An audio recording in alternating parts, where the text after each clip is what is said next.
Okay, so welcome to HOMT 611 Events Management. Today is our fourth session, and in today's session, we will be looking at the event planning process.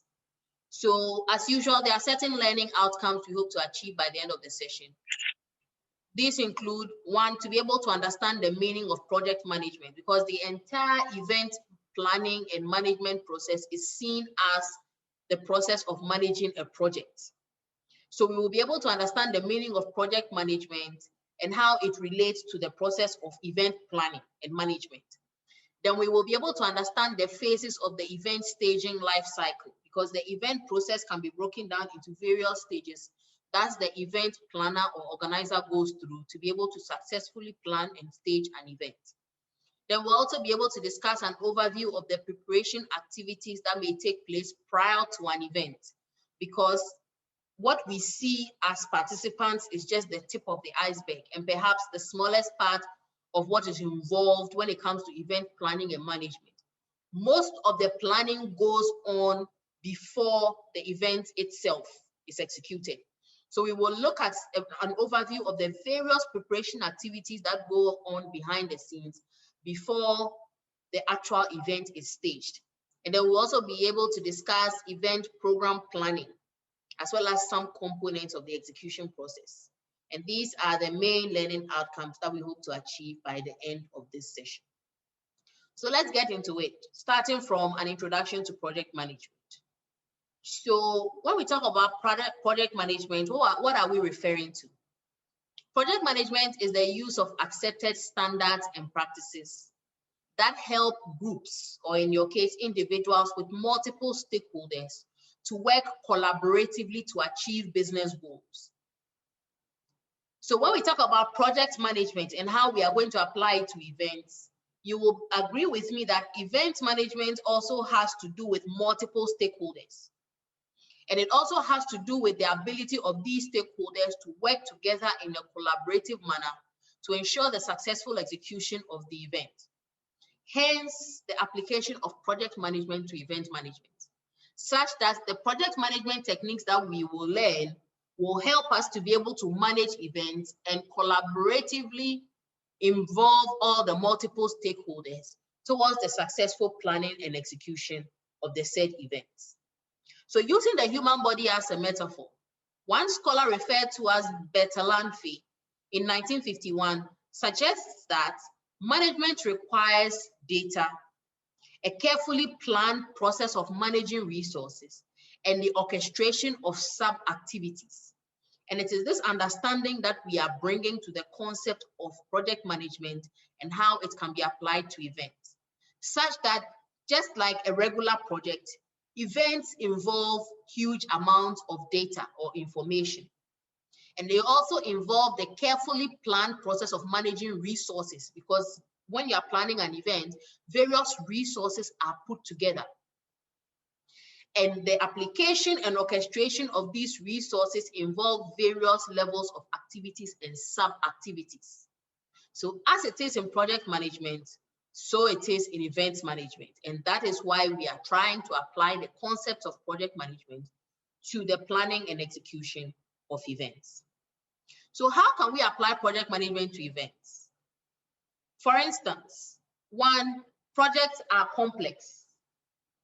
In the same way, we can say that events are complex, because based on the characteristics of events, we realize that they involve various stakeholders in addition to different resources, as well as various levels of activities and sub-activities, all of which must be properly executed in order for us to stage a successful event. Also, projects, just like events, occur in a dynamic environment, given that the environment within which the event is being organized and executed is continually changing, such that today you can have a stakeholder on board agreeing to specific terms, and the next moment the stakeholder can change their mind based on certain circumstances that may have occurred either in their internal environment or the external environment. Also, projects are subject to tight constraints, just like events, particularly in the area of resources and how they are allocated. often when it comes to project management, there are tight constraints also in the area of time and the period within which you have to execute the project in question. Likewise, events. We are usually on a tight constraint when it comes to the time frame within which to organize events. We are also usually on a tight constraint with regard to budgeting and how resources, particularly financial resources, can be allocated. Hence, the application of project management to events. Also, projects will be achieved through several discrete activities, like I just mentioned, both general and sub-level activities, which also translates to the planning and organization of events, which has to do with various higher level and sub-level activities, all of which must be executed in an efficient manner. And finally, projects will only be achieved if functional boundaries are crossed. Just like events, there are multiple stakeholders that perform various functions. And these stakeholders must cross each other's boundaries and engage with each other collaboratively in order to ensure the successful execution of the event. Hence, the application of project management to events management. So now that we know this, when we consider the event as a project, we can see that there are considerable similarities between the management of projects in general and the management of events, in that both of them are unique and time-limited operations. Like we said, there are tight constraints in terms of timing and resources. And each project is unique, depending on the objectives that the commissioner of the project has in mind. In this case, an event. And because of that, many of the techniques that are developed in the management of large-scale projects like buildings or public projects can also be used to manage many kinds of events, which you will agree with me can vary in terms of scale, based on what we have learned throughout this course regarding the scale of events and what they entail, from mega events to hallmark events to regional events to minor events to local events, among others, right? So in summing up, we are going to be treating the event as a project, even as we discuss how project management techniques can be applied to the process of event planning and execution through event management. Now that we know this, and we have been able to appreciate the relevance of project management to event management, let's look at the event life cycle and the different phases. So based on the diagram before us, we can see that the event life cycle is made up of 5 different phases, starting from the initiation stage, also known as the discrete phase, to the planning phase, which is also discrete. Discrete in the sense that people usually do not see it taking place. However, it is a key and core component of the life cycle of an event. Beyond the planning stage, we can talk about the executing phase, which may overlap with the controlling and closing phase, as well as the controlling phase, which may also overlap with the executing and closing phase, and then the closing phase, which may overlap with the controlling and executing phase.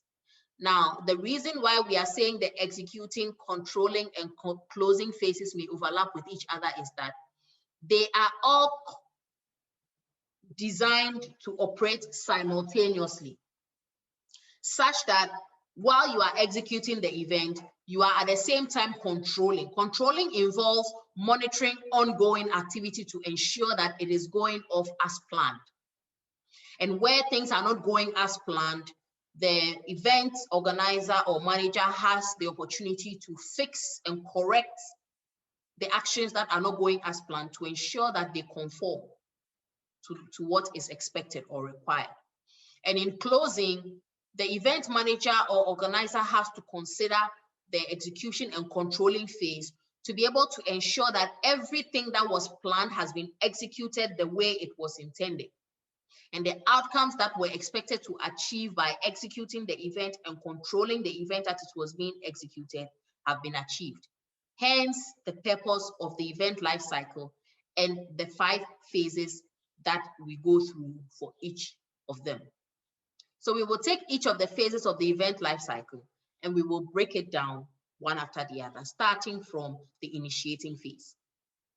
So when we talk about the initiating phase, it's all about determining the purpose of the event. And here we have done a bit of discussion regarding the event and how to determine its purpose right from the designing stage, right? And then we talked about the concept of stakeholders. And we also talked about being able to identify them and the various roles that they play to be able to know how to handle them. Also in the creating and design phase, we talked about setting goals and objectives for the event by creating a theme. Now, in addition to all these, in the initiating phase, we also need to establish a project team that is going to be in charge of seeing to the execution, the planning and execution of the event from start to finish. So you realize that a lot of event management companies and event organizers have a set of team members that they work with who are responsible for various levels of activity throughout the planning and execution of specific events. Now, aside these, we can also talk about a cost-benefit analysis at the initiating phase, which is all about determining how much the event might cost.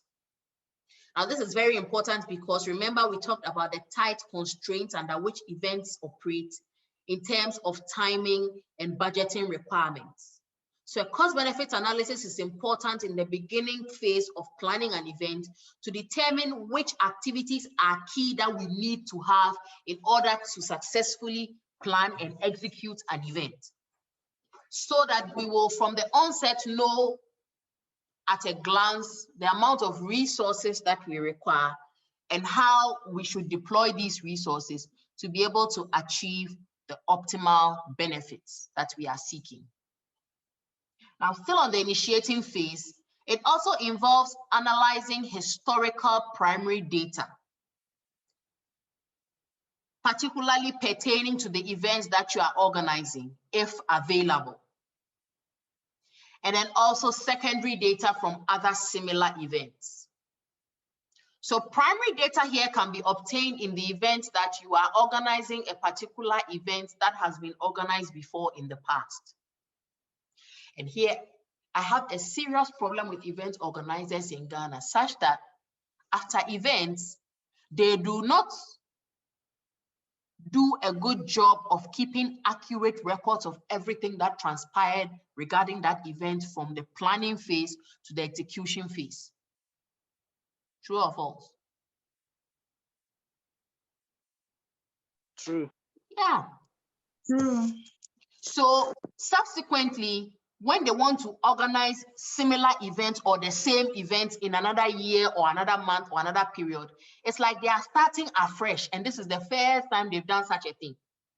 And this is where you realize that a lot of mistakes that were made in organizing the previous one are repeated consistently because there was not adequate record keeping to provide data on the previous events to give guidance for the planning of future events. So primary data is very important, especially where it is a long-standing event that is organized consistently over a period of time. However, in the absence of primary data, secondary data can be obtained from other events of a similar nature, which can perhaps serve as a guide or a starting point to help the project team for the particular event in question get guidance on how best to go about planning the current event, even though there's no primary data pertaining to the specific event, right? So the ability to obtain this information will help them achieve a number of goals, including setting clear objectives for the current events that they are organizing. They will also be able to complete what we refer to as a project charter, which we will break down into detail very soon, which provides an overview of the entire project, the various people involved, the resources available, the stakeholders, among others. At the same time, this information will also help them to prepare what we refer to as a request for proposals, which is very important in the event that you are a team that does not have all the skill sets and service providers available in-house to provide all the various services and skills you need for the event. So you may have to send out proposals for independent service providers and event professionals to send in proposals on how best they can help you to perform these specific services that you need to be performed. So looking at the project charter, what is a project charter? The project charter is a critical piece in project decision-making, which legally authorizes the beginning of the project. And here, I do not believe Ghanaian event organizers are even familiar with this document called the project charter. They may have something similar to it, but they may not really know that what they have is a semblance of a project charter. Harriet, have you been using project charters for the project that you've been organizing at ECG? No, please. Awesome. So after this course, please start the innovation in your office. So the project charter is a legally binding document such that, Harriet, if you prepare the project charter and you go through it with your director and he signs, he can't come back and change his mind. Okay. It's a legally binding document for whoever the signatories are, because they have agreed to the terms and provisions that have been made in this document called the project charter. So it is a formal, typically very short and straight to the point document that describes the project that you are undertaking in its entirety. And this is what sets the tone for the request for proposal disbursement, because based on the outlay of the project, as specified by the project charter, you know which specific activities to request or disperse proposals for. So here, the event professional could be an independent planner that is selected through a request for proposal. So for instance, Harriet, being the PRO of her organization, who sometimes doubles as the event organizer, could decide that this time she doesn't want to organize the event. She wants an external event organizer to do it. So she'll get her boss to sign on to the project charter. And once he agrees, she can use that as the basis to send out a request for proposals for event organizers or event professionals to send in proposals to bid to organize the event in question. Does that make sense? Yes, sir. Good. So in as much as it serves as a basis for the request for proposals for the provision of various activities highlighted as part of the project charter, it also serves as a basis to obtain the services of an event professional to help organize the event from start to finish. In the case where there is no event professional in-house to oversee the execution of the project, in this case being the event. So what are the characteristics or the contents of a project charter? It first of all contains the scope, where it defines the particular project in question, in this case, the particular event, a description of the event, the key deliverables under the event, as well as the boundaries of the event. So for instance, if the event is being organized in ECG, perhaps there's a certain boundary that they are organizing the event within. So Harriet, currently you are going from region to region. Maybe you are supposed to organize a particular event, but not in all the regions in Ghana. Maybe for only the regions in the southern hemisphere, or only the regions in the northern hemisphere. That's an example of boundaries, right? It also sets out constraints. Remember, we talked about two main kinds of constraints when it comes to events and projects. What were they? What are the two main kinds of constraints we talked about? That was like 2 minutes ago. Two main kinds of constraints when it comes to events. Time and budgeting. Good, time and budgeting. Well done, Harriet, right? So the constraints of the event, including time and budgeting, all are stated in the project charter, as well as the assumptions of the project and then the acceptance criteria, the criteria that you use to judge that, okay, this particular deliverable has been executed properly. All of these are contained in the project charter as part of the scope.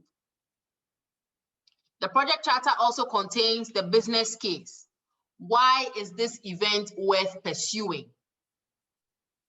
And this part of the project charter sets up the return on investment evaluation process, assuming it is a commercial event that is supposed to yield some kind of revenue. However, remember we said that you can justify the relevance of an event both quantitatively and qualitatively, remember? Yes. Good. So the business case can be quantitative in terms of return on investment, or qualitative. Well, you want to create some kind of awareness or create some kind of identity or send out some kind of information.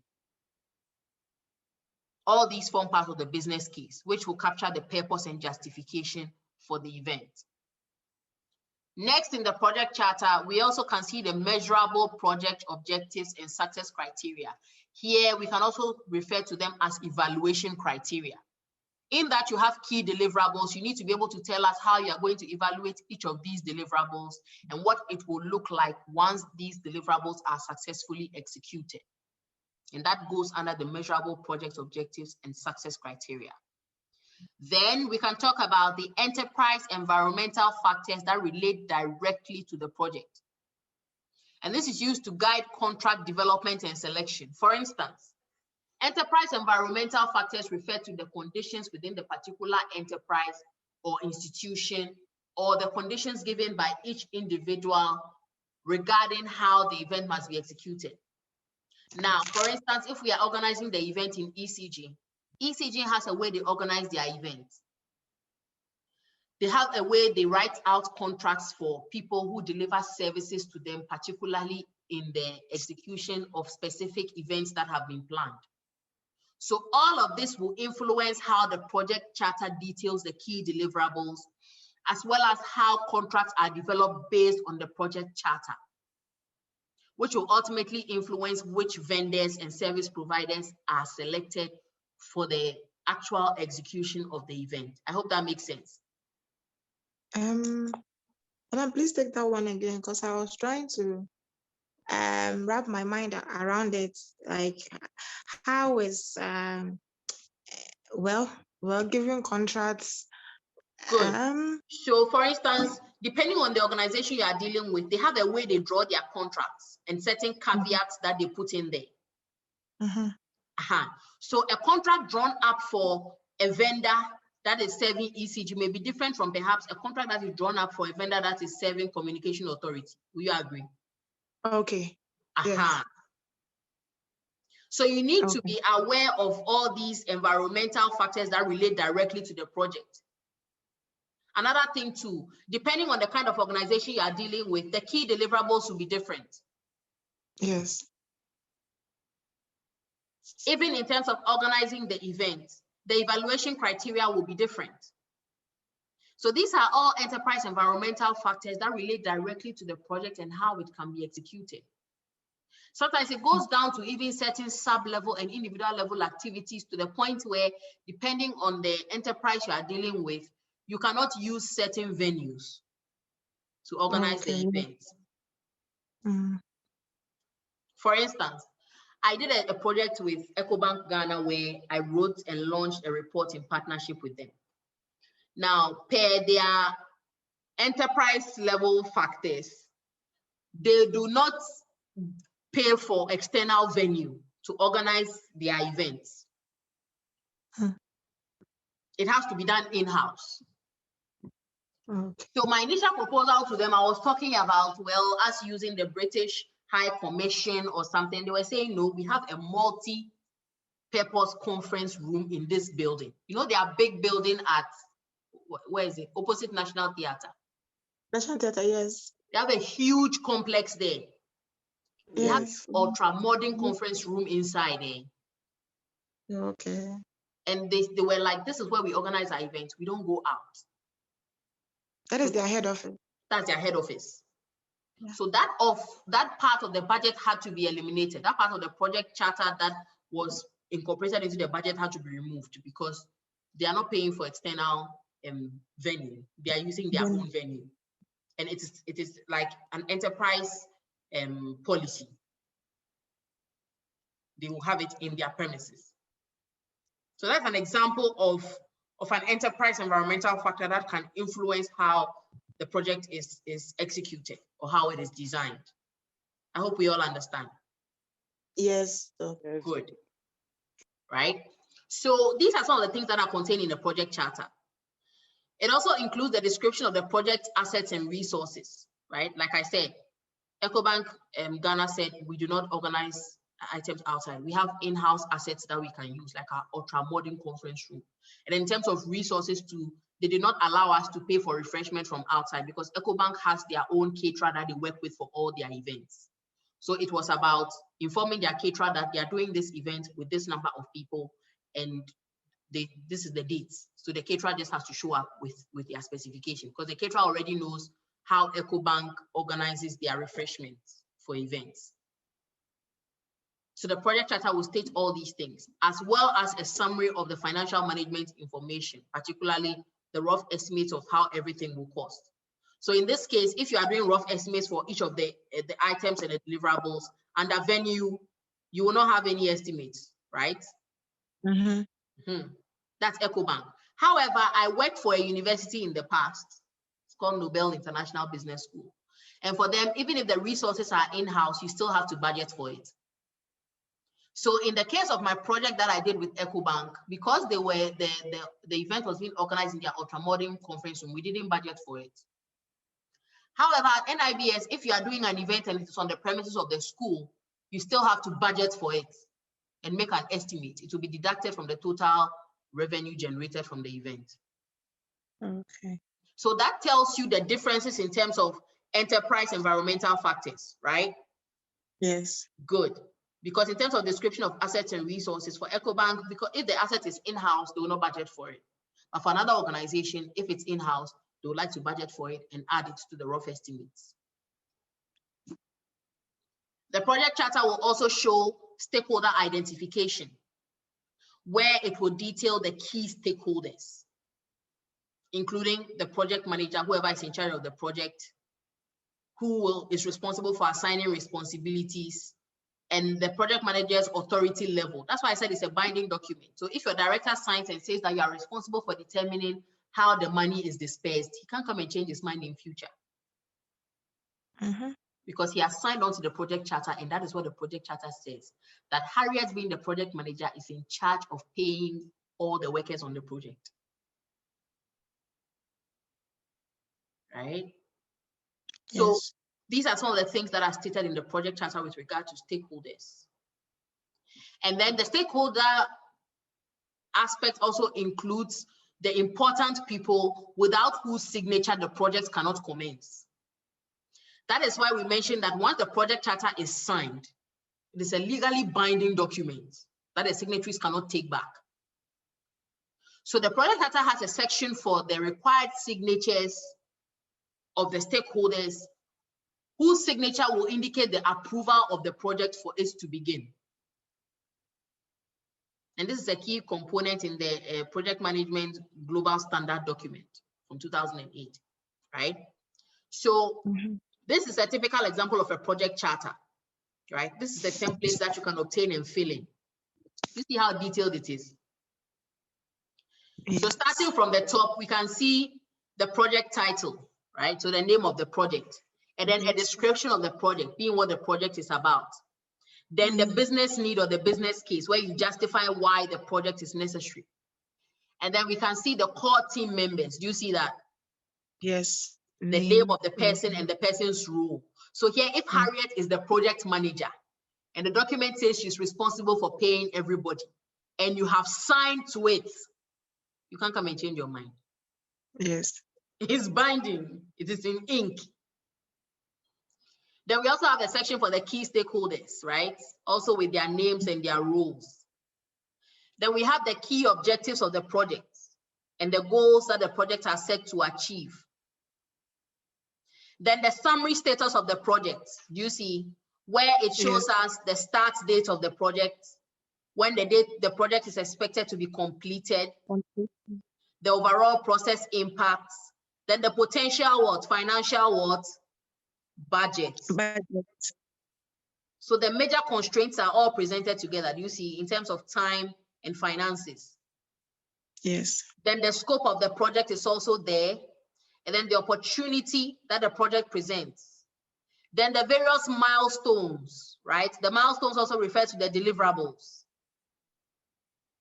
And then the status of the milestone, when it is due or whether it has been done. Do you see that? Yes. Good. Then there are other constraints. So you can see that they have written time constraint, budget constraints, resource constraints. In case there are certain specific constraints you want to outline, this is the section to do so. And then certain assumptions that are being held by the project organizers are also presented under the assumptions section. Do you see that? Yes. Good. So as an addendum to the milestones that have been stated and the status and the due date and the done date, they now break down each of the deliverables, right, into specific activities that have to be performed under the deliverables section. Do you see that? Yes. Good. Then after that, they have the name of the sponsor, which is whoever is commissioning the project or whoever is paying for it. Then the what? The signature and the what? Date. The date. So if Harriet's manager's or director's name is here and he has signed, he can't take it back. Because once the project charter is signed, it means that officially the project can begin. In our case, it will be an event, isn't it? Yes. Good. So once the charter is signed, officially the event planning and execution can start. So let's look at a typical example, right? Okay, this is a project charter. The next thing we talked about is the what? The request for proposals. You remember that? Yes. And we said that the request for proposals is based on the project charter, isn't it? Yes. Yes. So if your deliverables say that you need somebody to provide food, you need somebody to do cleaning, you need somebody to do decoration, you need a venue, you need this, you need that. The request for proposals will send out proposals to potential service providers to send you proposals in request of fulfilling each of these deliverables that you have outlined in your project charter, right? So based on that, let's look at a sample of a request for proposals. This one is a request for proposals from the African Union requesting for event management services. So this is an AU document, it's an official document from 2017. Now, the AU does not have an in-house event manager. So after completing the project charter, they sent out this request for proposals to ask for an event professional to send them a proposal to organize this event for them, right? So let's read it and see what it's about. So here they said, the African Union would like to engage a reputable company on a 3-year framework contract to act as an event manager for AU's meetings and conferences. Do you see that? So here they need an event manager to organize not one event, but a series of events over a period of time.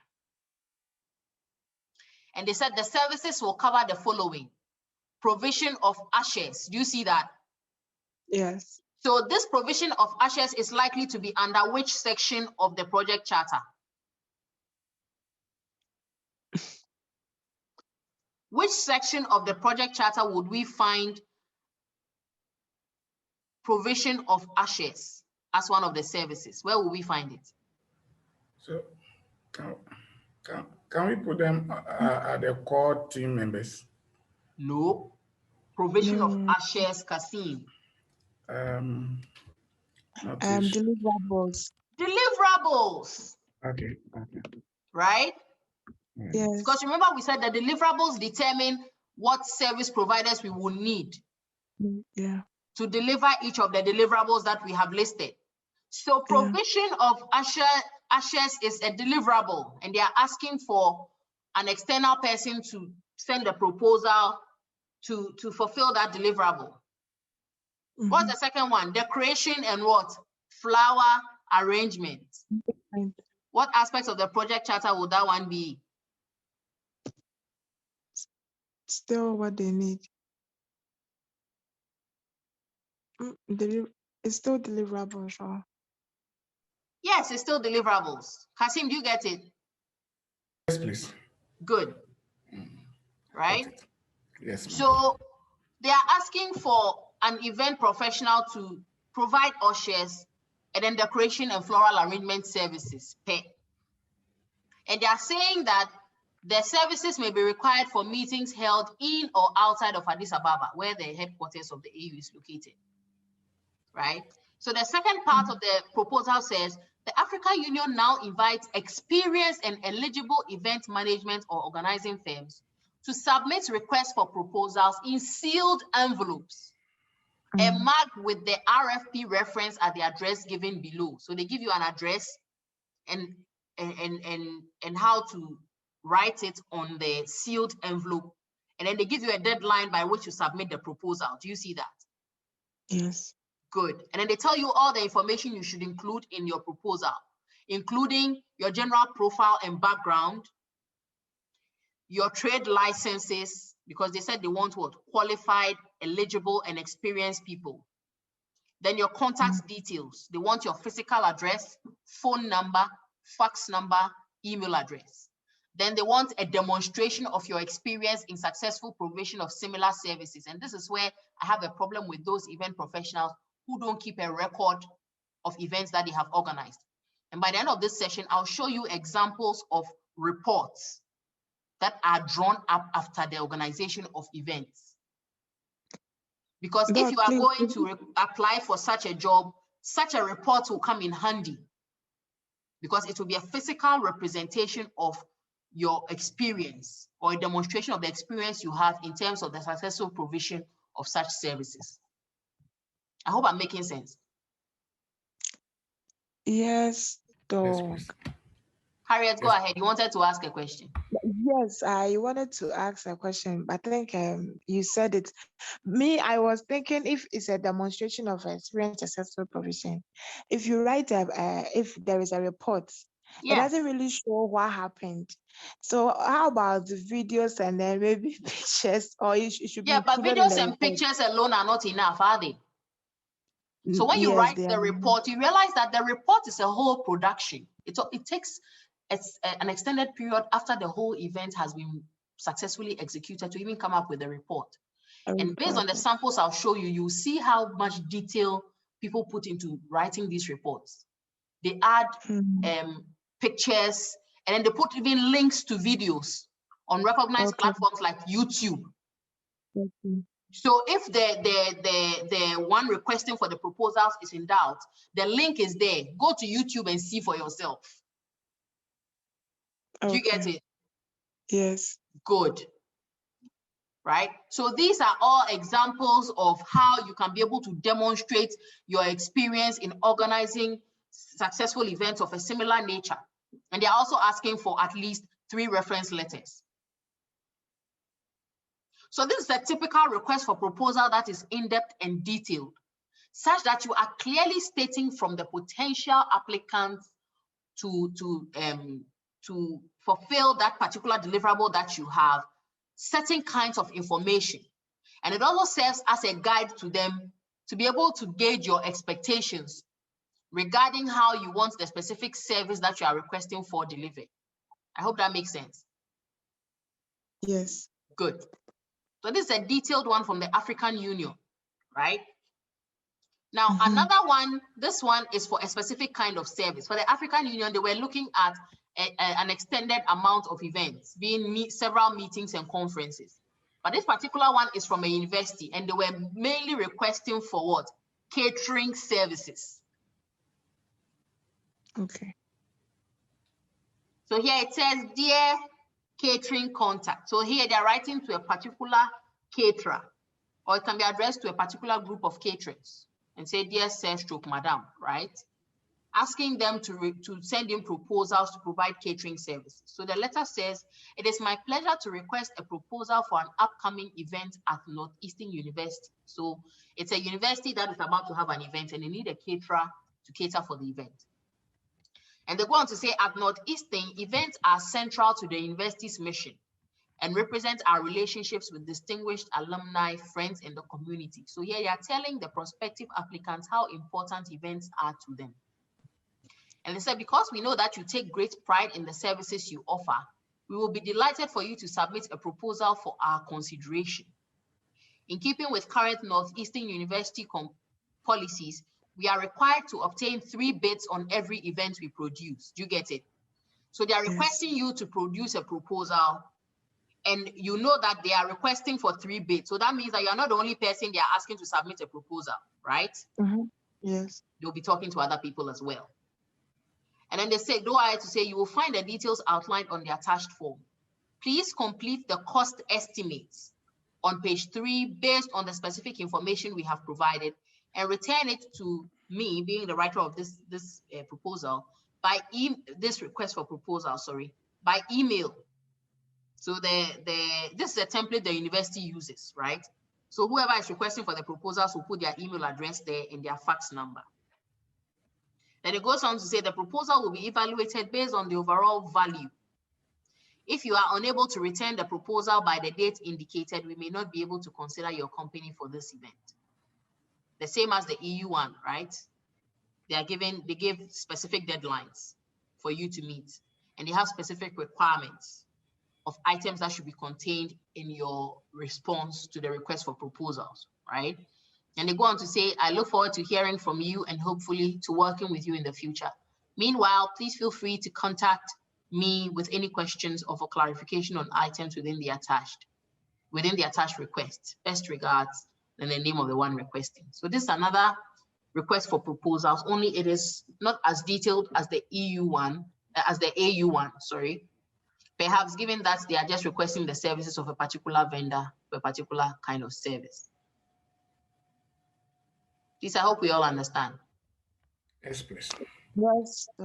Any question thus far? So, Madam. Yes, Kasim. I want to find out, because you're an expert in this area. Yes, please. The credible event management institutions or companies that you can recommend, because some of us may use our extra time to do practical attachment. Okay. So in Ghana here, most of the people who call themselves event organizers are not event management companies. Okay. There's only one event management company I know, okay, which is established, and that's ARC Events Management. ARC. A-R-K. Okay, okay. Let me see if I can take you quickly to their website for you to see. Fine, thank you. So that is the very established one I know have formal processes that if you wanted to do an attachment as a student from here, I would encourage you to go to. The rest of them, they are just event organizers. I wouldn't even call them event organizers. They are just organizers or specific event service providers. Some of them too are people who have been able to manage the art of organizing and bringing people together. Okay.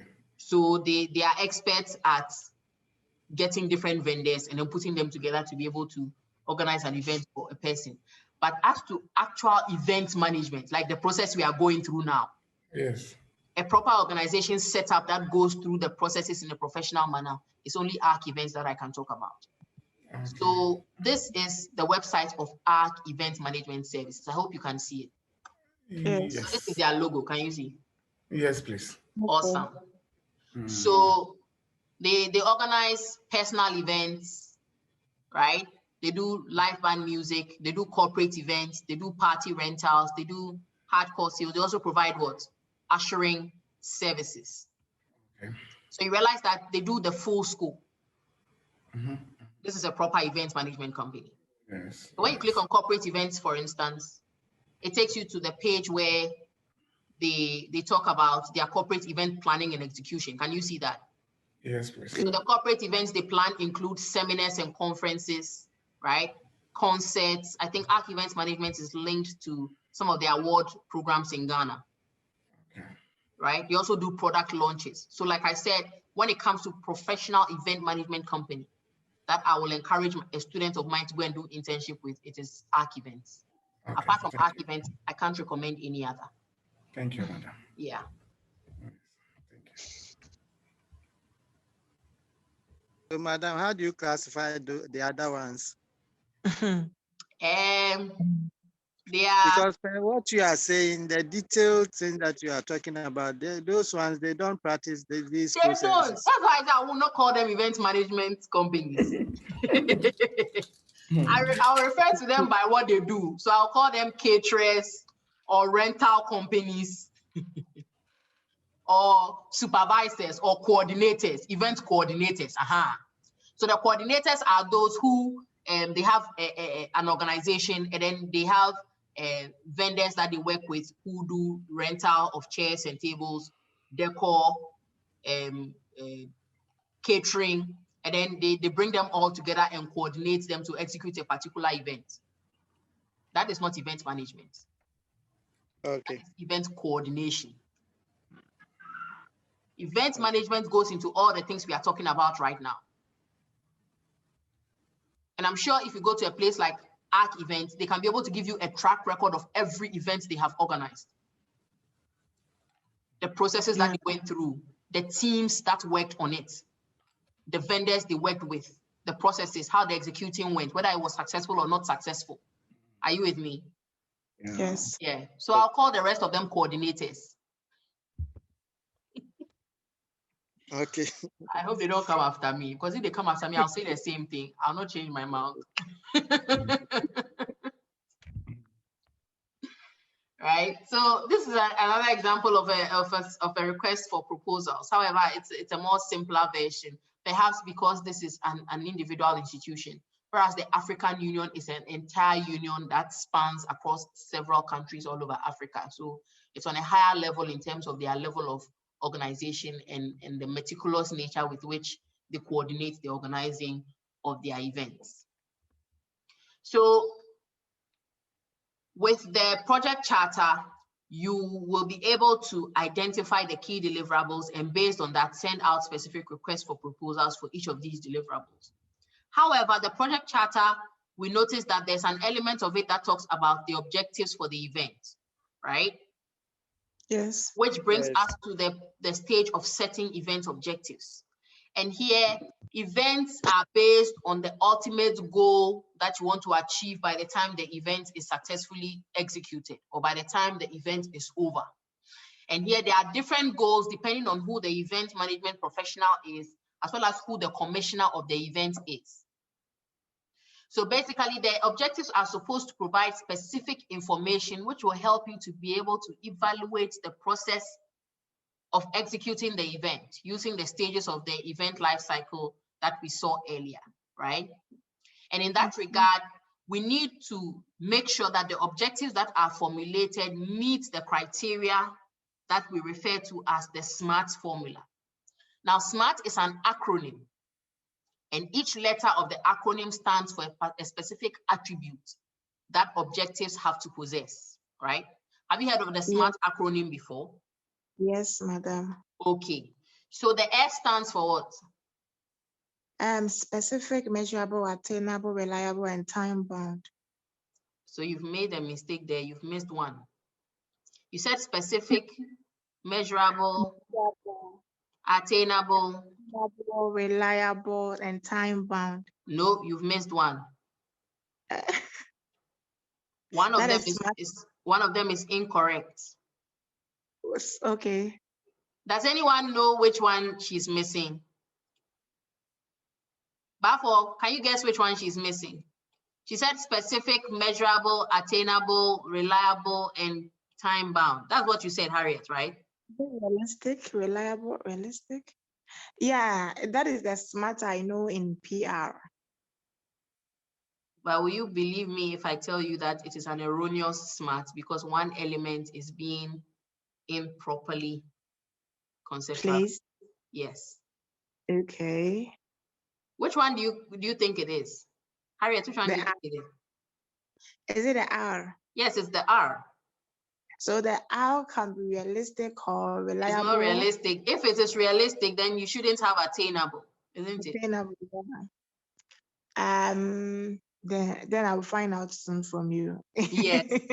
Does anyone in the class know or want to guess?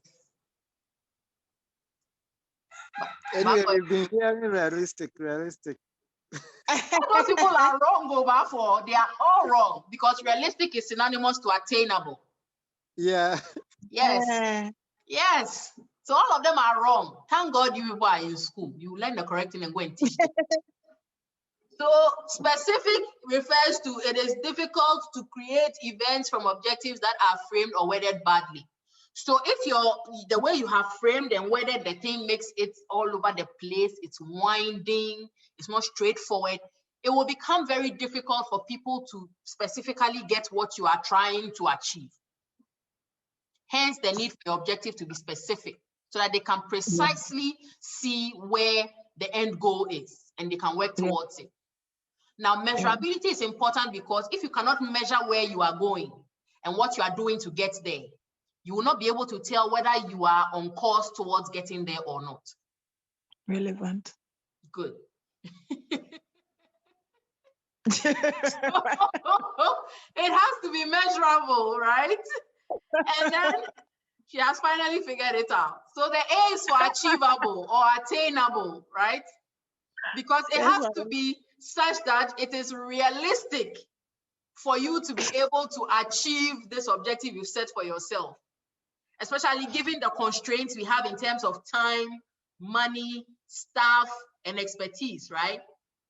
Yes. And the R is relevant.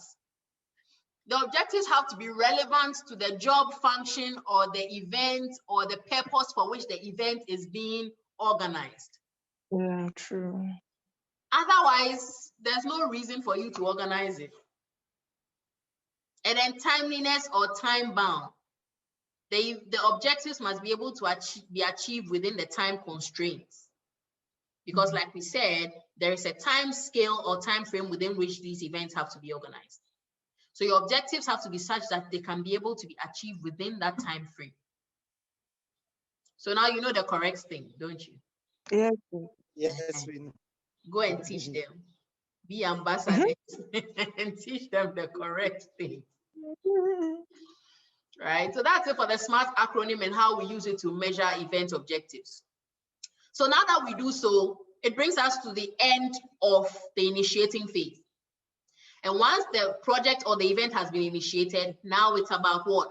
Planning. And that leads us into the planning phase.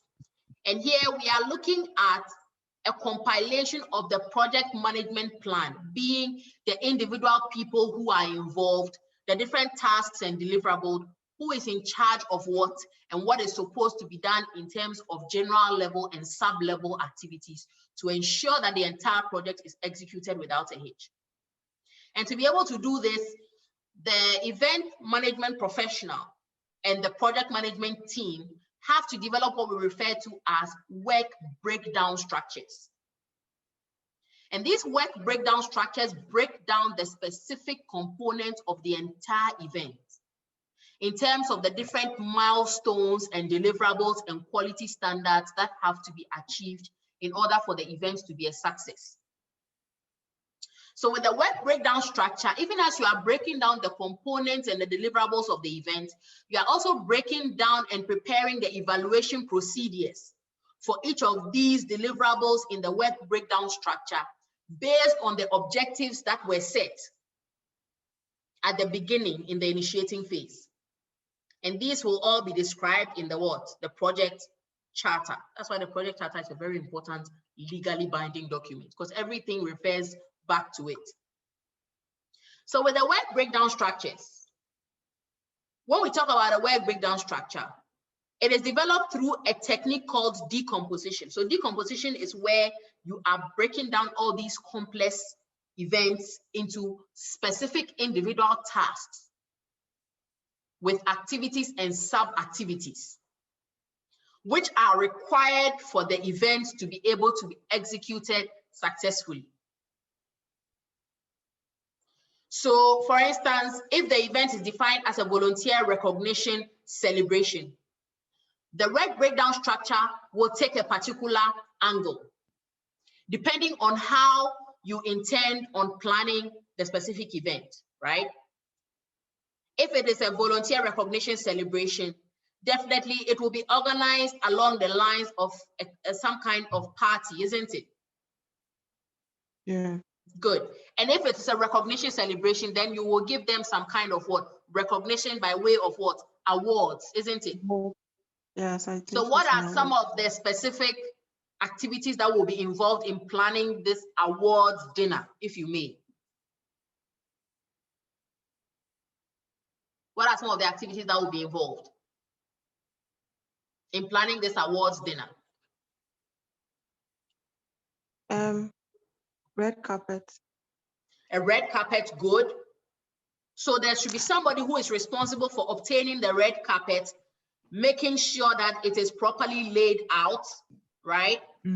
Yes. Photography or photo shoot. Photo shoot, because you would want the people who will be recognized to have what? Memories. To commemorate the event. Good. What else? Award, is it a plaque? Is it called a plaque or a plaque? A plaque. Good. So someone should be responsible for sourcing and labeling all of the awards and making sure that they are delivered to the venue of the event on the day. That same person too should be able to make sure that all the awards are organized in the order that they will be distributed. You know, that is always a problem. Yes. Sometimes they do not arrange it properly. So they are mentioning maybe the category is artist of the year, but then the screen is showing perhaps song of the year or producer of the year. Have you seen that thing happen before? Yes. Good. Now that is common with events where the red breakdown structure has not been properly done and people are not really sure of what they should be doing and how they should be doing it. Please, I hope that makes sense. Yes. Good. So web breakdown structure is very important, where you know each activity and sub-activity that should be done, and then put specific people in charge of each of them. That's one way of guaranteeing that they're properly executed, right? But you can only do this once you have drawn the schematic of the web breakdown structure and determine specifically what goes into what. So let's look at another typical example of, say, organizing an event like an academic conference. So, What would Madam, the web breakdown structure look like? Madam. Yes, Kasim. So what you are saying, it means that depending on which type of event, you might even need some of your team members to do a rehearsal so that they are able to know their roles without, you know. If I was by you, I'll clap for you. Ghanaians don't know the essence of rehearsal. That is why the white man will have a wedding rehearsal and a rehearsal party to motivate people to show up for the rehearsal before the D-Day. Because they know how important a rehearsal is for everybody to know what they are specifically supposed to be doing, how they are supposed to be doing it. You know, abroad in weddings, depending on who the event professional is, they even have people who are put specifically in charge of individuals. There's one person in charge of the bride and her dress and everything concerning her. She's at the bride's beck and call. Anything the bride needs, that person is in charge. There's a person in charge of the groom. There's a person in charge of the mother-in-law. These people are supposed to make sure that all these individuals who are important stakeholders in the event get to where they are supposed to be at the right time and do what is expected of them to ensure that the event goes off without a hitch. You realize that? Yeah. Good. So Kasim, rehearsal is very important. And again, Ghanaian event professionals, most of them are not aware of the importance of rehearsal. Even when you are trying to commission an event, you are trying to get them to do some kind of rehearsal. Oh, madam, don't worry. We've been doing this for so long. Don't worry. On the D-Day, we'll be there. Everything will work out. Sometimes, even if you want to do a trial to see how the thing will look like, perhaps in the case of decor or makeup, a lot of Ghanaian event professionals, particularly makeup artists, will charge you for trial. Do you know that? They'll charge you for a trial for your own makeup for your wedding. Not realizing that before you can confidently book them for the service, the trial has to go well. So it's not about charging for the trial, it's about being able to do a trial that will convince the person that you are the best vendor for the job. So Kasim, you are very right. In the case of events management, in as much as you are doing the work breakdown structure and assigning people, It will also help you to be able to do a rehearsal for people to understand what their job is and how best to do it. So for instance, in the case of organizing an academic conference, look at a sample work breakdown structure for a conference. Look at the top level activities. You realize that some of the activities do not have sub-level activities, isn't it? Mm-hmm. For instance, the required dates. There's no sub-level activity for it, is there? No. So it's about getting the people who are responsible to agree on a date for the conference, isn't it? Yes. Good. And once the date is set, it is set. So information like this will usually be contained in what document? The invitation. Nope. The program. Nope. No. As madam, we have your stickers there. Then I will. We just talked Because about we it. don't have We don't talked have a about the copy. source document. Source document. The source document that we discussed in the initiating phase. That is the basis for all these decisions we are making, that we always refer back to. What document is that? People have to remember, otherwise I'll bring virtual cane. We just talked about it. Try. Rack your brains. Kasim, Bafo, try. Madam, is it the blue thing that you are the things are arranging? You get the goals and everything. What is it called? Is the legally binding formal document. Yes. That details the specifics of the event. Yes. Proposal. No. But it's on the proposal is based on this document. Is it project charter? Yes, the project charter. Yeah. Yes. Because the required date is part of the time constraint, isn't it? Yes. And the time constraint is specifically stated in the project charter, isn't it? Yes. Good. So this will be clearly stated in the project charter. Project charter. Yes. Jifa, you were not here for that part of the lecture. Hopefully, when you get the recording, you'll be able to listen and then you will appreciate it. Okay, Jifa? Okay. But as we go along, if you don't understand something, just draw my attention and then I'll do my best to explain. Okay. Thank you. You're welcome, dear. Okay. So next we can talk about venue grouping, right? And here it's about what? Listing the venue requirements, because you realize that all venues are not created equal, isn't it? Yes. Good. So you have to list the venue requirements, meaning what you are looking for out of the venue, what the venue should be able to offer you. And then once you have your venue requirements, it's about listing all the possible venues. Do you see that? Mm-hmm. And then next, after you list the possible venues, you need to now go and do venue enquiries, isn't it? Yes. So you go from venue to venue, comparing the venues and what they offer to your list of venue requirements, isn't it? Yes. Good. And then once you are able to do all the enquiries and go through all the list of possible venues you have, you come back and you evaluate what you found, and then based on that, you select and book a venue, isn't it? Yes. Good. Now, all of these specific activities are work breakdown that people have to be put in charge of. Mm-hmm. Moving on, conferences deal with delegates, isn't it? So to be able to make sure that every delegate gets information about the conference, you have to first of all obtain the list of delegates, isn't it? Yes. Good. And then send communication out to them. So the mailing list is there. Then you send them booking arrangements. So based on the booking arrangement, you add instructions on how they can go about making their bookings. And then after some time, whoever is put in charge must be able to check how many people have been able to book for the event. Because once you send out the mail to them, you give them a deadline by which they are supposed to book. So someone is responsible for being able to check at the deadline how many people have booked, because the final list of attendees is what we are going to use to do what? To do the booking. To do the booking for the venue and the rest of the events, including catering and stationery and chairs and tables, right? Yes. Good. So you can see that there's even a detailed breakdown of more activities. Another important activity when it comes to conferences, which are more of public events, is what? Publicity. And specific people are also put in charge of the publicity for the event, including social media publicity, doing the media rounds, all the people you see going to the various morning shows to go and talk about the event. It's all part of the planning. That's the job that they were given. They are supposed to go from morning show to morning show or radio show to radio show talking about the event. You realize that when events are about to be organized in Ghana, certain organizations do that. Yeah.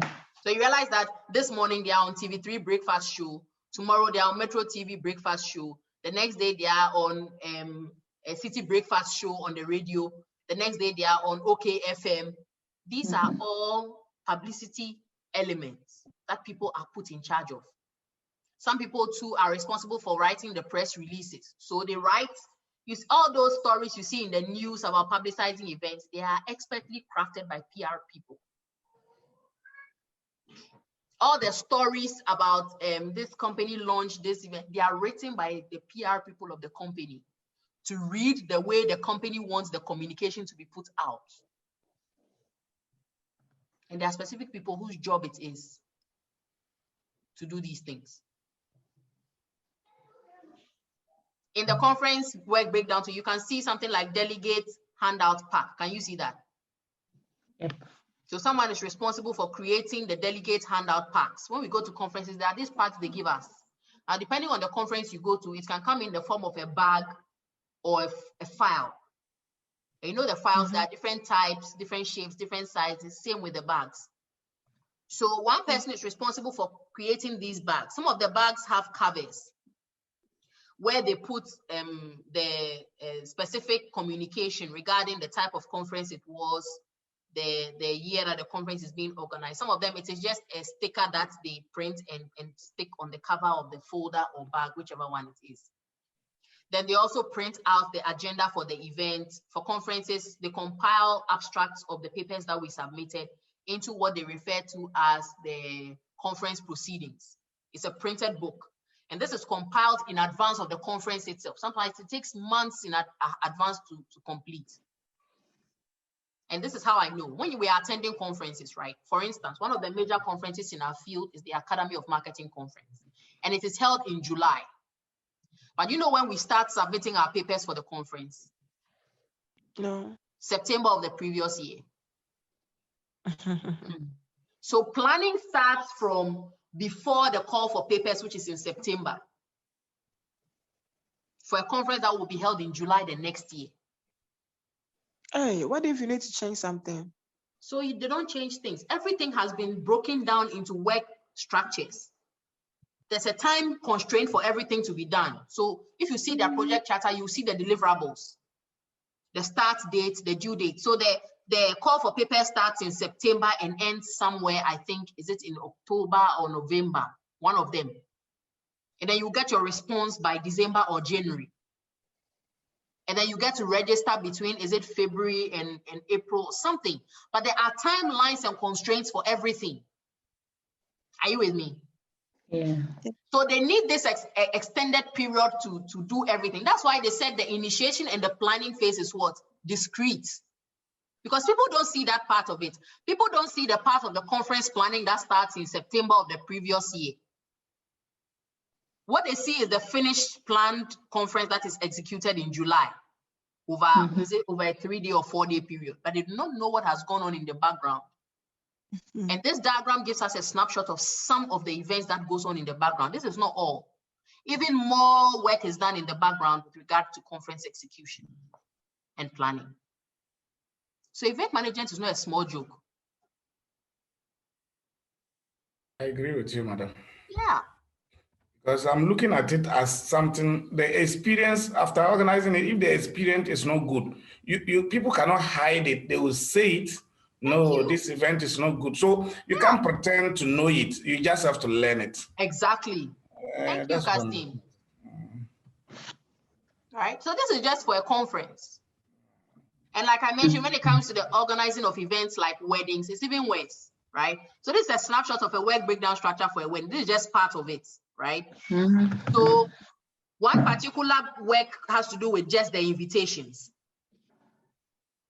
And here the sub-activities involve creating the guest list. One person can be in charge of creating the guest list, because if you've ever organized a wedding before, you know how difficult it is to get the man's side and the woman's side to agree on who to invite. The guest list keep changing. From 50 people, they'll go to 70. From 70 to 100, 100, 120, because grandma is bringing her list. The mother-in-law is bringing, father-in-law is bringing, children are bringing, cousins are bringing. So yeah, they'll tell you they don't want a lot of people. Thank you. But the list keeps expanding. And these people who are bringing the names are not even helping to pay for the wedding. That's another story for another day. But creating the guest list is the whole task. And abroad, they will add the burden of creating a guest list as well as creating seating arrangements. That one too is the whole issue. And as part of this course, I will teach you how to use software to create seating arrangements and to do event plan layout, right? That's in another session, but you will like it a lot. Wow. Yes, Kasim. It's a lot of work that you can't do it on your own. So there's technology to help with some of these things because of the level of complexity that they involve, right? It's my first time learning this course. I thought it was very simple. Oh, because you've been watching the event coordinators, eh? You've been watching the coordinators. It's no joke. Exactly.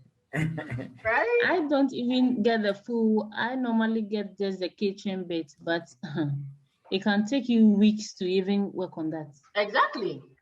Just the food bit, the kitchen bit. Finding a caterer, finalizing a menu, selecting a caterer. If you don't give me 2 weeks, minimum 2 weeks notice, there's no way I can take it. But ideally, I prefer a month's notice to them for the event to happen. But 2 weeks notice, it's just because I'll do it because maybe. And depending on the kind of event that you are organizing, your time frame can limit the number of caterers that you can use. Like if I saying, if you don't give her 1 month, she will not do it. So if you have less than 1 month time frame within which to organize your event, that eliminates caterers like Jifa from your list of options. Yes, it's so practical. So practical. Right? Even in terms of bridal, shopping for the dress, another whole chore. Some people even need coordinators to help them maintain peace during the dress shopping between the mother-in-law and the mother of the bride.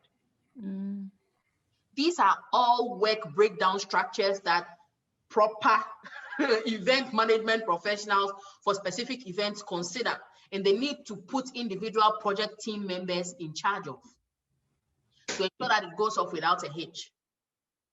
And that is why people hire event management professionals, because these are individual tasks that are too much of a burden for people to think about.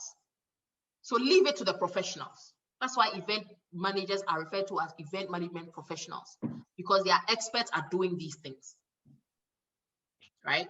So these are typical work breakdown structures like we've seen for a conference or for a wedding. And for a wedding, this is just part of it. This is just the tip of the iceberg.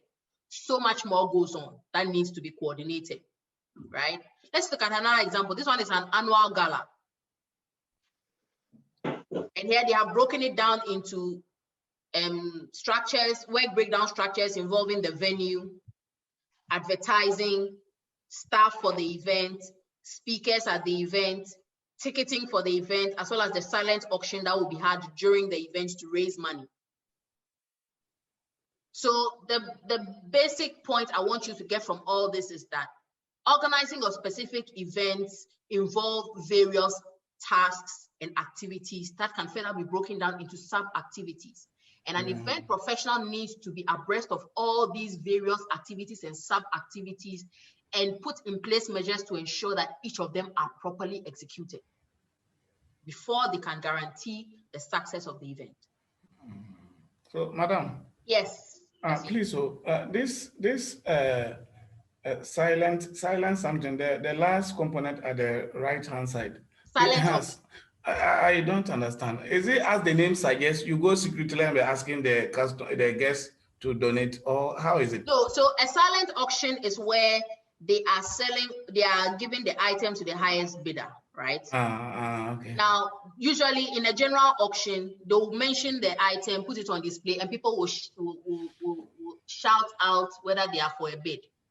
So for instance, we are auctioning off a phone. Then they'll start the bid at, say, 100 Ghana cedis. Okay. Then the one interested will raise their hand. Okay. So that one, you can see whoever is bidding, right? Okay. But for the silent auction, people submit their bids, as the word suggests, in silence. Okay. So you don't know who is bidding or how much they are bidding on the item. Yes, please. So eventually they'll just tell you that, okay, the item has been sold to this person, but you don't know how much they bid for it. Okay. Okay. Aha. So that's a silent auction.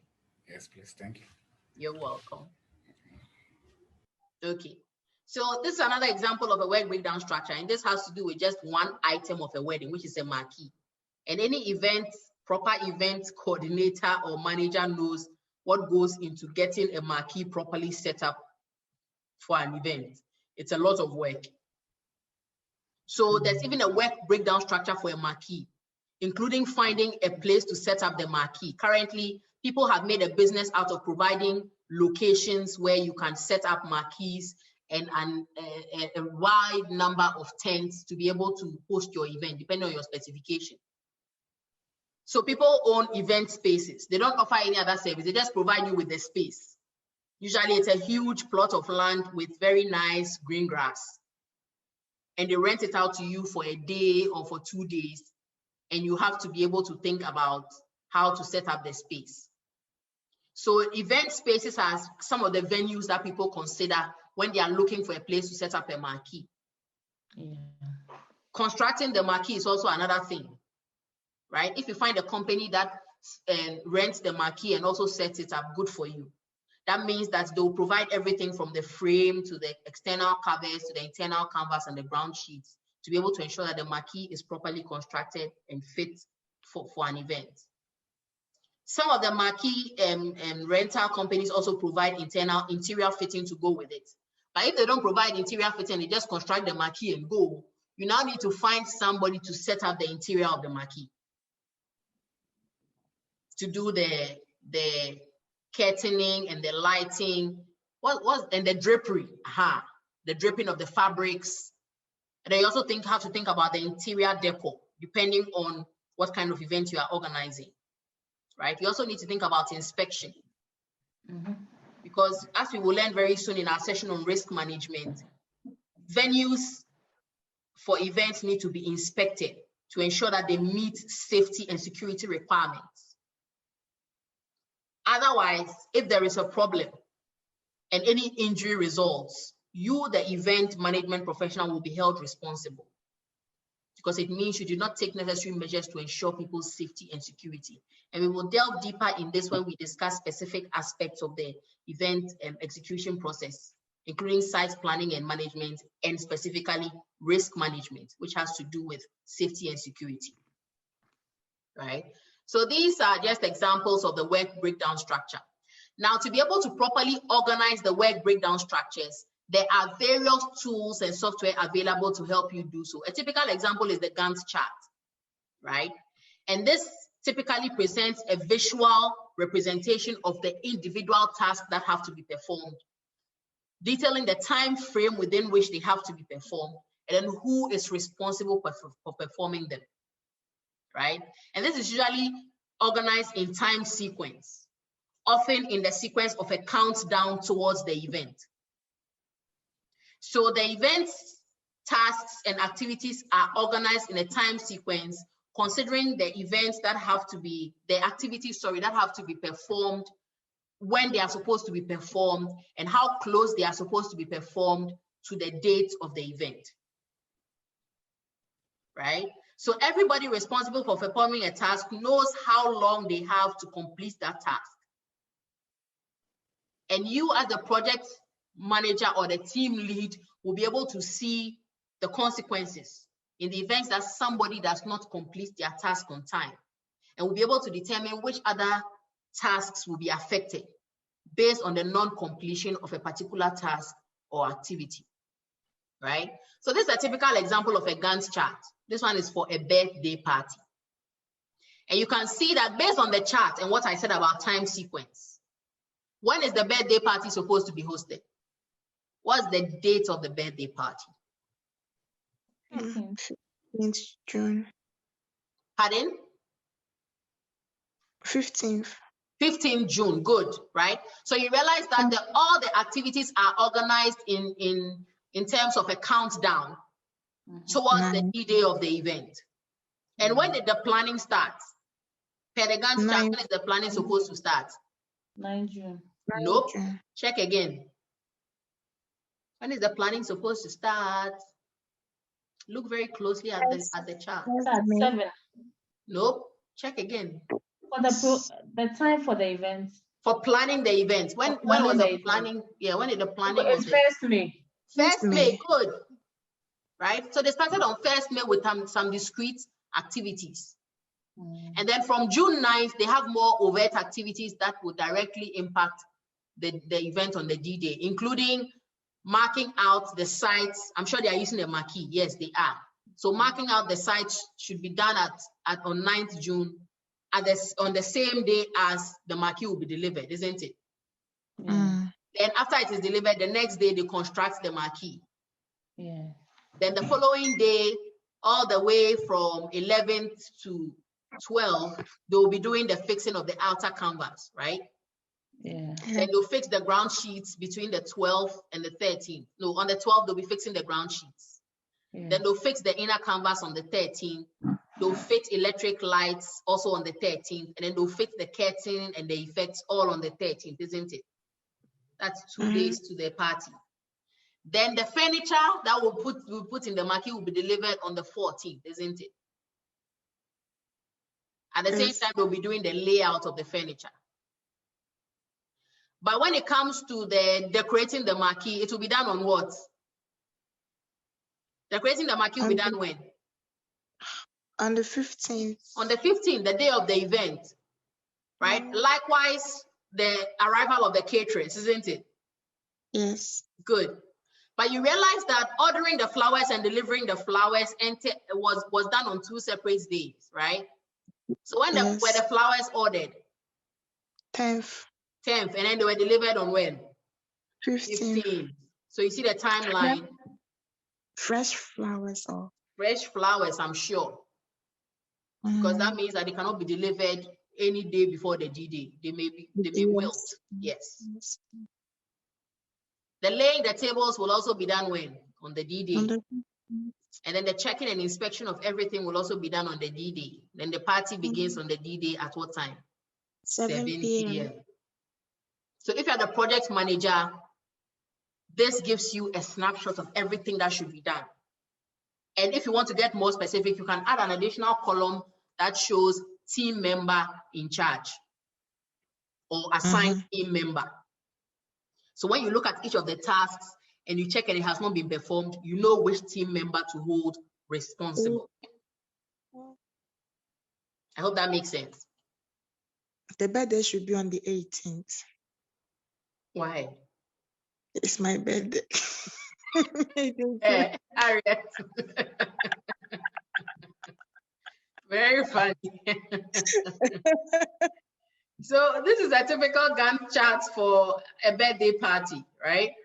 Now, depending on the level of complexity of the event, you can have a more detailed Gantt chart. Like I said, you can see this one is more detailed because it's a what? A wedding. Wedding. And here you can see the timelines are closer together and the activities are more. And like I said, they have an assigned column where you can be able to show who has been assigned to that specific task, isn't it?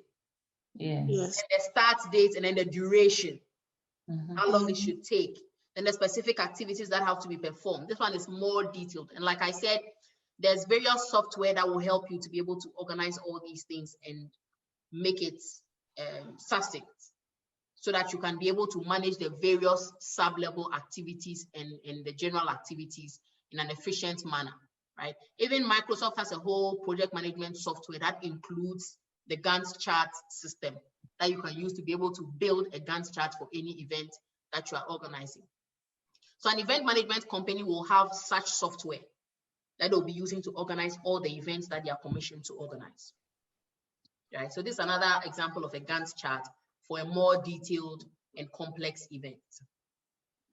So on the planning phase still, we realized that it's not enough to plan all the stages of the event and then have the various tasks outlined in the work breakdown and then know who has been assigned to hold responsible. You also need to research the profiles of your various stakeholders, right? To be able to know what each of them will be expecting, particularly in terms of the execution of the individual activities and sub-activities that you have. In the planning phase as well, the team managers, depending on the team manager and the team members, depending on who is in charge of which task, have the responsibility of reviewing proposals and selecting vendors. Remember with the conference, we saw that one person could be in charge of reviewing the prospective venues, evaluating based on the venue requirements and selecting one. You saw that? Yeah. Good. Now this will all be dependent on what has been stated in the project charter. So sometimes some of these decisions and choices can be made at the individual level by the event professional or the project manager or the individual team member that is assigned to that task. But there are also cases where based on the project charter, everything has to be referred back to the executive committee or a particular group of stakeholders who are directly responsible for the event and perhaps are financing the event. Please, I hope that makes sense. Good. Yes. The planning phase is also where you negotiate the contracts. And here, contract negotiation is very important. And I realized that in Ghana here, we hardly negotiate contracts for a lot of the events that are organized, especially these personal events like weddings and funerals. However, contracts are very important because based on the terms of the contract, in the event that one party does not fulfill their part of the agreement, you can be able to hold them accountable and even prosecute them. Let me give you a typical example. When I was getting married some 10 years ago, I wanted a particular hairstylist to do my hair. I arranged and agreed everything with him, but we didn't sign a contract. She was supposed to do my hair for the engagement and the wedding. So 2 days before the engagement, I went to do some preliminary stuff. I had to get my hair relaxed and do a couple of things. And then I get there and she tells me that on the day of the engagement, she hopes I can handle my hair myself. And I said, why? She said that, she doesn't have a car to come to where I'm doing my engagement. It's too far. And here I had already given her a deposit of half of the fee she charged, yes. And she told me that my engagement, I should do my own hair. And it was too late for me to find another vendor. So if you see my engagement pictures, my hair in those pictures, you can see that I really did it myself. But we didn't have a contract. So I couldn't hold her to the agreement with her. It was a word of mouth agreement. Are you getting me? Yes. So contracts are very important, such that if I had a professionally negotiated contract, I could have even put in a clause that made it plain that there will be consequences for such actions like what she pulled. Which I could actually use as evidence in a court of law and perhaps get compensation or collect my deposit back. Oh, so she didn't give you the money you paid? No, she didn't give it back. But this, without even contracts, you have to take it. That's the Ghanaians, you see. You are expecting the best out of the person, isn't it? Expecting the person to do right. Yeah. But human beings would most of the time not keep to agreements. If you're asking for such money, she may turn the scene into Rambo style. Thank you. Wow. So as an event professional, you can't take the time. Yeah, most of the time, no action is taken against them. So exactly, it's become like a norm. They exactly. don't really tell you often. That's it, because they know you don't have the time to go chasing them. Exactly. And that's because even the police will frustrate you. Exactly. They will let you come and pick them to go there and all that. So but if the person has signed a contract, yes, there's no two ways about it. It is in black and white. Your signature is there. My signature is there. This is what we agreed. Did you keep to the agreement? No. Therefore, what does the law say? It's binding. Yeah. So contracts are non-negotiable when it comes to events management. Because you are in business. When it comes to business, you always need to think of the worst. Because any partner, any vendor can at any time renege on the agreements that you have made. So you need to be able to cover your back. Because in the events that you have been commissioned by a client, you need to be able to show the contract and let the client understand that it was not your fault. This person was the one who reneged on the contract, and these are the terms and consequences. And if I were a client and you even showed me this, I would realize that I'm dealing with a very professional event management company that I can trust to organize my events properly. For me, I'll keep going back. So contracts are very important, and it must be negotiated properly with the right caveats put in there. So let's look at a typical example of an event contract, right? So this one is about an event management company, and it's their contract for organizing weddings. So here, the first part is the client's name, right? The name of both the bride and the groom. Then the date of your wedding. Then your telephone. And here, you're not just asking for one. They're asking for your cell phone, your home phone, and your office phone, which is very necessary. Then your email address. Then the location where you're having the ceremony. Very, very important. Because someone can have an agreement with you to decorate a small space. You agree, you charge, they pay. As the event gets closer, they say, oh, we have moved it from this location to a bigger location. And because there was no contract, you can't say that they have not paid you, so you will not design the place. They've paid you, even though they paid you for a smaller space.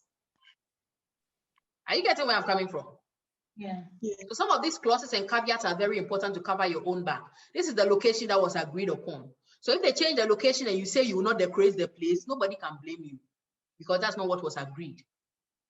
And to avoid ambiguity, don't just tell me the location, put the exact address of the place there.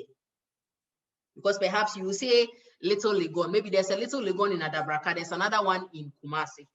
So put the exact address there, then we know which Little Legon you are talking about. Then the reception location, if it's different from the ceremony, and once again, the address of the location. Then the ceremony time. This one, I've seen it happen so many times. Where at weddings, brides will engage the services of, say, a makeup artist or something, and then the makeup artist will show up late. And it will end up delaying the whole event. Yeah. Because once the bride is late, it will delay the ceremony, which will delay the reception, and it will delay all the vendors who are supposed to show up at a particular time to perform various services. So ceremony time is very important. Once it is stated, if you are late, you've broken the contract, I can take action. And they're asking for the start time, not just for the ceremony, but also for what? The reception. So if you delay the start time of the ceremony and it delays my reception, I can prove in court that this is the time my reception was supposed to start. And you signed to the agreement and you delayed. Now, this could also be on the part of the client. Because if you're an event professional and perhaps you have more than one event in a day, and one reception is supposed to end at 3 p.m., for you to be able to leave there and go to your evening events that you are organizing that starts at 5 p.m., and their event drags, it will affect your other events, wouldn't it? Yes. Yes. Yes. So to be able to take action, you need to have legal documentation that this is when we agreed your reception will start, or this is when we agreed your reception will end. So you, by your actions, you have delayed me, you've cost me money because my other client was delayed. Right? And then there are other things. You can see the coordination package for a certain period of hours. Do you see that? So maybe the event professional will coordinate for about 5 hours on the D-Day. Any additional hours beyond the 5 hours will charge a certain fee. Do you see that? Yeah. If you want the person to travel, this is how much they will charge for traveling. Yes. And then if they'll need an assistant coordinator, this is how much the assistant coordinator will be paid. So they'll give you your total that is due. And then the deposit that you have to pay at the signing, which is what? 50%. And then they'll tell you who to make the checks payable to, right? This is the name of the company, Sarah's Wedding Coordination. Then they have clearly spelled out what is available in the coordination package. You see that? Yeah. So up to 3 pre-wedding consultations, phone and online interaction on an ongoing basis between the contract date and the wedding, not after. The creation of a wedding day schedule, 90 minutes of services on the rehearsal day and the management of the rehearsal, 8 hours of services on the wedding day. So after those 8 hours, the event professional is not mandated to be there per the contract. They'll also give you access to the planning templates and then the negotiation of the contracts with the vendors if you need them. And they will also contact the clients that you request specifically, the vendors that you request specifically as a client, if that is what you want. So in essence, they are saying anything outside of this package, they are not signing on to. So if you want them to do anything outside of this, that is another thing that has to be negotiated separately. Please, you get it? Yes. The contracts are very important because they create constraints and it saves you, the event professional, from those outrageous clients who sometimes try to take advantage of your kindness and your niceness to request for outrageous things. I've had event professionals who have tried to coordinate people's weddings, and because the bride was running late as a result of not being able to get the flower girls and the page boys ready on time, event professionals have had to bath and dress flower girls and page boys.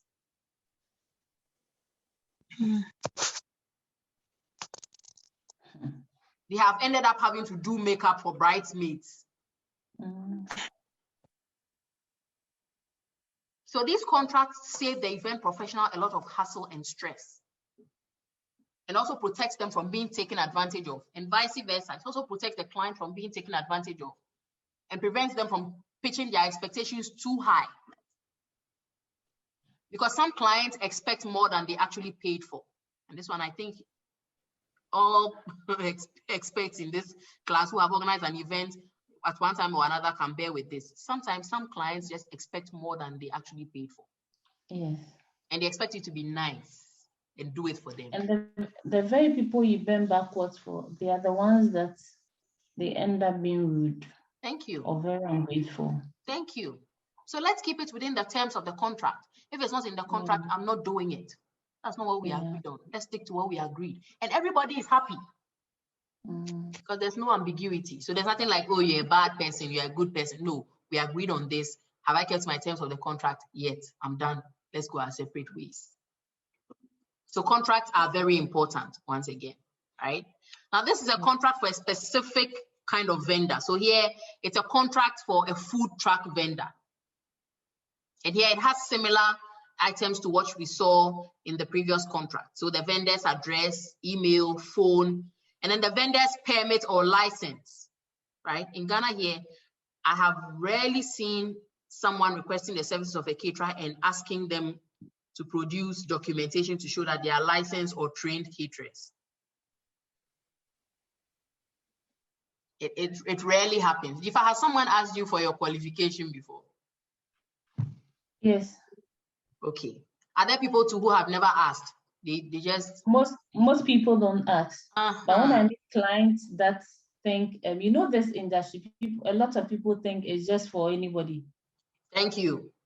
Yes, and because of that, there are a lot of wayside people who just cook. They are not caterers. Yes, yes. They are so when you professional come in cooks. and realize that you want to tell me or your behavior is towards the idea, say, you know what you're about, then I tell you where I'm also coming from. Exactly. Then they look steady. So even when I finish this master's there, Charlie, carry the certificate everywhere. I will put on my forehead. The certificate and the knowledge didn't come cheap. It's true. It's and the true, knowledge Papa. she has, people don't have it. It's true. Yeah, so she has to sell herself. And they're annoying. I'm expecting my office bar with, if you count my picture there, I'll let you come to my office. I'm beside the restaurant. That is it. Come to office, come and see my certificates displayed. MSc Hospitality and Tourism, BSc this. Then you can see who you are dealing with. Because even on a normal day, when you get clients who come around and for some reason something goes wrong and they are making noise, as soon as you come out with your heels and everything, they are extremely nice. Yeah, because they realize you are dealing with a professional. Yes. Before, because of the stress, I'll just come out in slippers. And then these people will just tell you rubbish. But when I realized that the problem was the way I appeared, I changed it. And you should see them. Exactly. That's how I made most of my friends, even at the restaurant. Yeah. They end up being extremely nice. Because they know what you're about. Yes. Right? Because of the high heels. Yeah.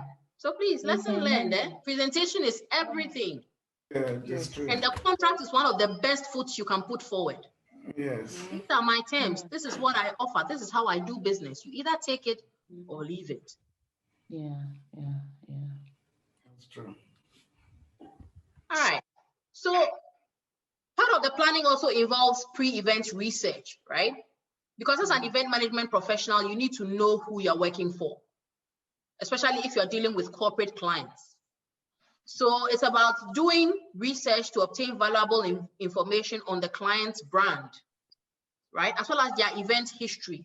In the event that you are not the one who has been organizing events for them in the past, you owe it to yourself to learn about past events that they have organized and how those events turned out.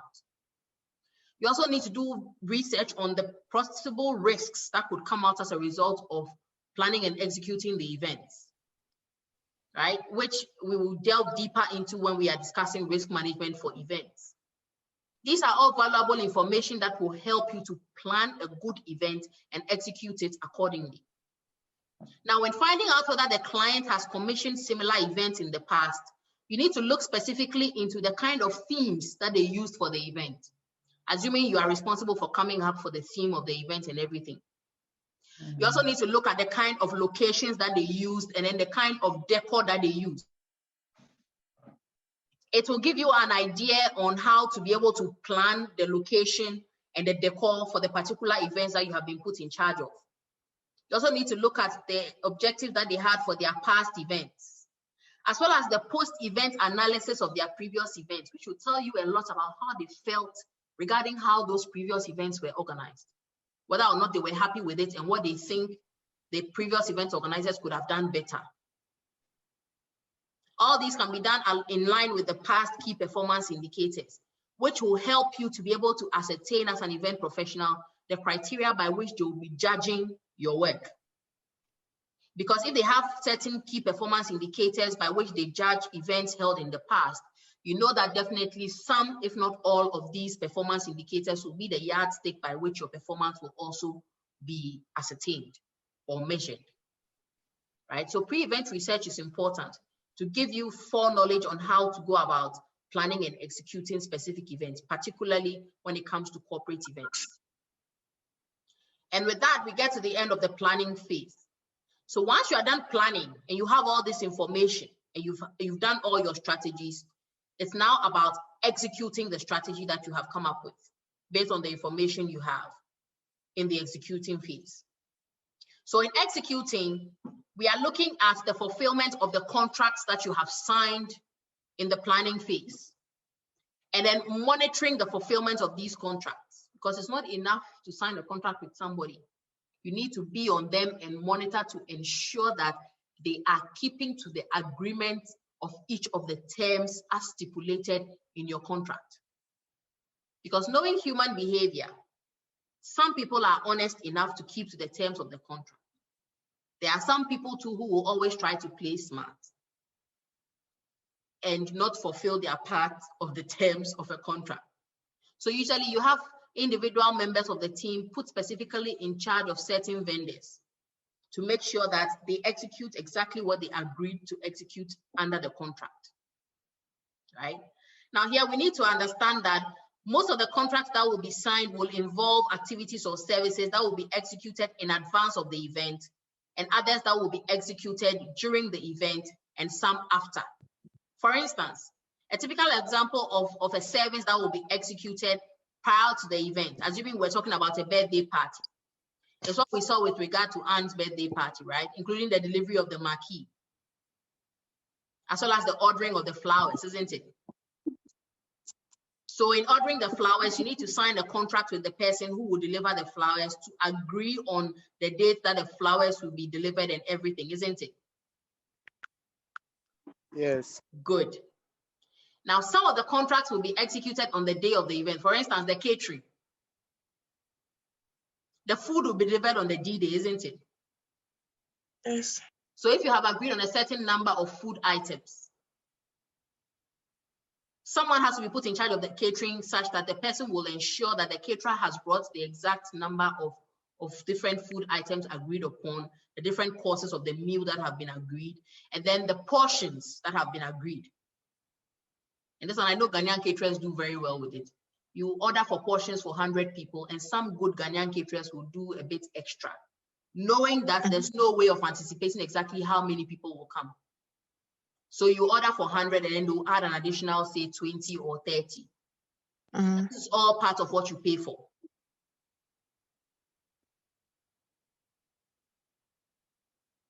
So in determining the fulfillment of the contracts, event professionals need to keep this at the back of their minds, that the contracts will be executed at different times. So people have to be put in charge of this execution to ensure that each of the contracts are fulfilled in the manner in which they were agreed upon, right? Because as the event professional, you cannot do everything yourself. You are one person, your eyes cannot be everywhere. Hence the importance of the project team or the event management team, so that you can put different people in charge of different sub-activities and be able to ensure that each of them will be executed the way they were agreed with the vendor in question, right? Also, we can also talk about the fact that data must be collected even as these events are being executed. Each of the activities that are being performed based on some pre-agreed criteria. True or false? True or false? Can we say that each of the activities and sub-activities that are being performed during the execution phase of an agreement are being done based on some pre-agreed or predefined criteria? Yes. Good. Yeah. Which is usually in the form of a contract, isn't it? Yeah. So while the execution is going on, you need to be able to gather information regarding the execution. That's the only way you can be able to determine whether what was agreed upon is actually what was provided during the execution. And this data that is collected during the execution phase forms the basis for evaluating the performance of the various vendors during the execution of the event, as well as evaluating the overall success of the event. Do you agree? Yes. Good. So depending on the data you collected, perhaps with regard to the catering, if the caterer did not keep to their level of the agreement, then based on your evaluation, what will you say? Perhaps the caterer didn't bring the number of different kinds of menu items you agreed, and the food that you agreed upon which was brought was not enough to cover the number of people you ordered for. So in that case, what will your evaluation be?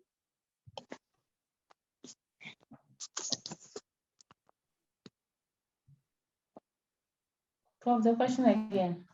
So you had an agreement with the caterer to bring a certain number of menu items, say a first course, 2 main course items, and 1 dessert. And then they end up perhaps bringing only 1 main course, 1 first course, and then one appetizer, 1 main course, and then 1 dessert. And then also you ordered for 100 people, but then the food that they brought was only enough for 75 people. This is based on data collected during the event. So what will our evaluation be? He's not efficient. The Good. caterer doesn't, it's Now, not reliable. Good. Now, this evaluation will influence your subsequent choice of a caterer in subsequent events, wouldn't it? Good. Yes. In the event that you decide to use the same caterer, you would want to pay close attention to make sure that they bring exactly what was agreed upon next time. Or based on the evaluation, you can decide we don't want to work with this caterer ever again. Yes. So in your records, you write that never work with so and so catering services. Hey, that's Some organizations have that. The organizations that keep good records, they have a list of long-standing vendors that they work with, that they believe are trustworthy and reliable. Whereas some organizations, they just wing it. So depending on the event they are organizing, they just give it to the event organizing team and say, okay, go ahead and organize for us. Whereas some organizations specifically have vendors they work with, especially for organizations that have specific payment mechanisms where for you to be able to be paid, you have to go through a vetting process and then incorporated into their system. Like MTN, for instance, they pay for vendors and for contracts through this system that they have. It's a very complicated system, but you have to be vetted and inputted into the system before you can be a recognized vendor. Pardon? But once you are there, you do a good job. You are there. You are there for good. Thank you, Jifa. Because they like to work with people that they can consistently trust. Right? So the data collected during the event serves as the basis of a lot of these decisions that are taken. So as an event professional, you can't afford to not collect data during events for evaluation purposes, as well as post-event decision-making. That is why I don't understand why event professionals in Ghana do not keep good records. And this data that is collected helps with the process of controlling. Now, when we talk about controlling, it's all about monitoring on-site or ongoing operations for errors and taking corrective action to minimize deviations from set objectives. So for instance, in the case of the caterer, in recognizing that they did not bring 2 main courses, but they brought only 1, and the food was not enough, what is the possible corrective action you can take? Assuming you were monitoring and you noticed this problem. What's some of the corrective action you can take?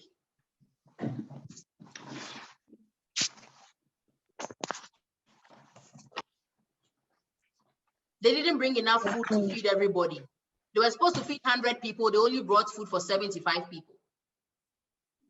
So what's some of the corrective action you can take? You can sue them or ask them to give you a refund. Yes, but that will be after the event. But what about during the event? While the event is going on, 35 people are starving. They didn't get food. They'll have to look for food for them. Exactly. And it's the responsibility. Once you're able to establish that. Yeah. From where? From the caterers themselves, or like who is bringing the food? Harriet, as an event professional, this is your job. You're experienced in the field. You need to think on your feet. So I've seen event professionals order takeaway to substitute the deficit of food at events before. And sometimes the people even prefer the takeaway to what the caterer brought. In a few circumstances. Right? And that is during the execution phase. Sometimes some of the problems emerged during the planning phase. So you have enough time to rectify the problem before it gets out of hand. Sometimes you realize that it's also not the caterer's fault. Sorry. Exactly. Perhaps it could be more. More people may show up than what was agreed with the caterer. Than the number, yes. Good. So that one, the caterer has done their part. It's not their fault. So as an event professional, you need to think on your feet. Because you can't blame anybody. It's about how do you recover and correct the situation. Right? So controlling is important not just during the execution of the event. It's also important during the planning. Because perhaps the caterer may even cancel before the day of the event. Maybe a week to the event. Maybe days to the event. You have to think on your feet and have a backup plan or go in search of a replacement. Right? So controlling is very important because anything can happen during the planning and execution of an event. So until the event is over, you need to consistently control. Because at any point in time, even with the work breakdown structures, things can go wrong. For instance, you may have already made a decision and agreed on a particular venue. Then out of nowhere, something happens and then the venue is unable to give you the space that you requested for. Why, Harriet, has it happened to you before?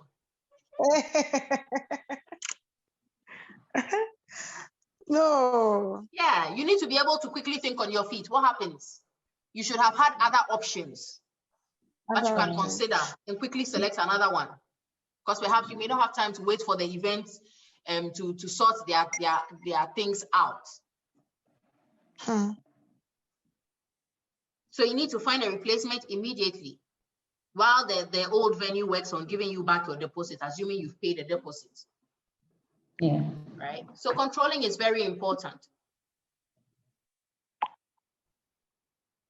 So at the controlling stage, like I said, data collected during the execution process is the foundation for control, because while the event is going on, you will be able to determine how things are progressing. If they are progressing well, then we thank God. If they are not progressing well, you need to be able to put in place measures to take control of the situation and arrest your project or your event from failure, right? So you need to monitor everything, ensure that everything is going well. Where things are not going well, as an event professional, you need to be able to rely on your experience and all the backup measures you've put in place to ensure that everything goes off without a hitch, right? So for instance, you can monitor decorations and ensure that they are set up the way you expected them to be. But in the event that during the time that the event is being executed, as the event is progressing, some of the decorations begin to pose a security hazard. You may have to think on your feet and fix it. If it means removing that decoration altogether or repositioning that decoration so that it will not pose as much as a security hazard. These are all ways of controlling the event during execution. And it is based on the data that you gather consistently while the event is going on. So you see that during events, event professionals always have people whispering in their ear. Have you noticed that? Yes. Yeah. It is because of the controlling. These people whispering in their ears are usually people who have been put in charge of specific activities. So in case there's something going wrong and they can't make a decision, they need to get back to the event professional and tell them, okay, this is happening. What should we do? And some event professionals, to avoid people going and coming to where they are, would use these walkie-talkies or earpieces for communication. All to be able to control the execution of the events to ensure that everything is going off without a hitch, right? So there's a reason for all these different tools. And once the controlling has been done and the event has been properly executed, we have what we call the closing phase, which is the final phase that the event life cycle goes through. And at the closing phase, it's all about closing the page on that particular event and all that has to do with it. So it's about closing contracts, right? Paying people for services rendered. Usually most of the people who render these services, they will take a part payment and then you pay them the rest of the balance just before the event or immediately after the event. So these are all done during the closing stage. Also during the closing stage, you analyze the data that you collected. And this is more of like a post-mortem of the event. You are thinking about what you did right, what didn't go so well, trying to conduct evaluations and analyzing why certain things didn't go as planned. And this helps you to be able to make recommendations for your future events. So for instance, like I was saying, in the event that you work with a particular vendor and they did so well and were so resourceful, you would want to in future recommend that we stick with that particular vendor as an event management company when we are doing events of that nature. In the event that things didn't go too well, you would want to document the sources or the causes of these things that didn't go too well, the reasons why, and perhaps how you handled the situation, to be able to give you guidance in organizing future events, to know how to act in case similar things come up when you're organizing future events. I hope that makes sense. Yeah. Yes. Good. Now, all this information is very difficult to coordinate if you are not keeping it in a compact manner that can be easily accessible and referred to. So to be able to keep all this event information regarding how the event was executed, the evaluations and the analysis and recommendations for future events together, for you to be able to refer to it in future for your other events, most event organizers or event clients will request for what we call a post-event report. Now, for clients who don't request for this, the onus falls on the event management professional to create their own post-event report for their personal library or their personal records, even if the clients don't request for it. Because as an event professional, you know you are working with various team members, and there may come a time where you may need to fall on certain team members to organize certain events. These post-event reports that you are creating will serve as a guide for them to know your standard of work and what you expect when it comes to organizing these events, to guide them to do the right thing and make your clients happy. I hope that makes sense. Yeah. So even if the client does not request it, you owe it to yourself as an event professional to prepare it and add it to your records for future reference.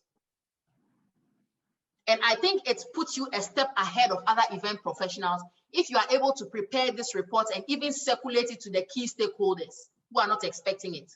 Because like I said, some stakeholders will request for it. Others too may not.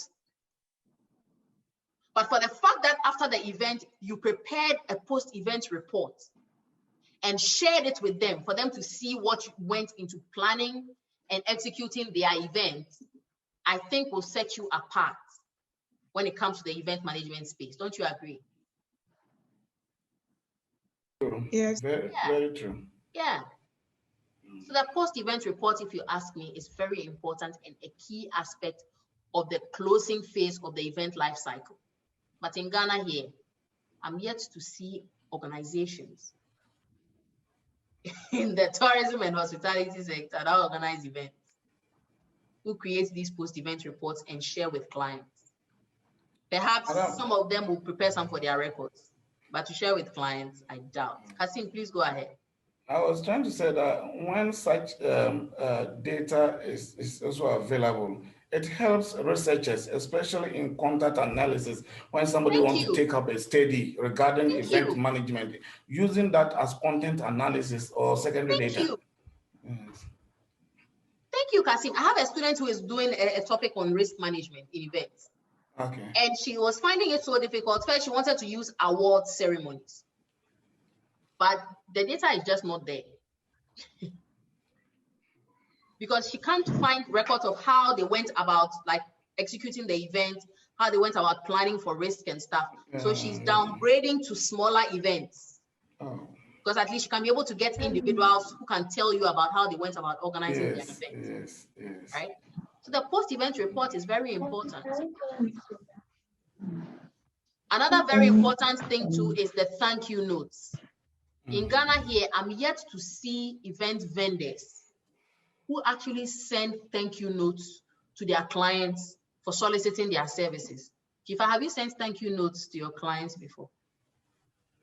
Have I sent thank you notes? What I do is I call. Okay, that's also part of it. It's very important to show appreciation because, hey, they could have taken their business elsewhere. Yes. But they chose to bring it to you. Find out if they were okay with our services. Good. And then you find out what they believe you can do better, isn't it? Yes. Exactly. And that's the professional way. But some people, they don't care. Once they collect their money, they are gone. Whether you were happy or you were not happy, is their back case. You paid them, they've done what they can, they've collected their money, they are done. And the thank you notes are very important. And vice versa, right? The clients also should be able to call the vendors and say, thank you for helping us execute a successful event. So these thank yous will usually be exchanged when one reaches out, and then the other will respond. Whichever way, the thank you notes are very important, right? So in terms of the post-event report, what information should you put there? It should first of all have an executive summary, right? Giving us a general overview of the event and what happened.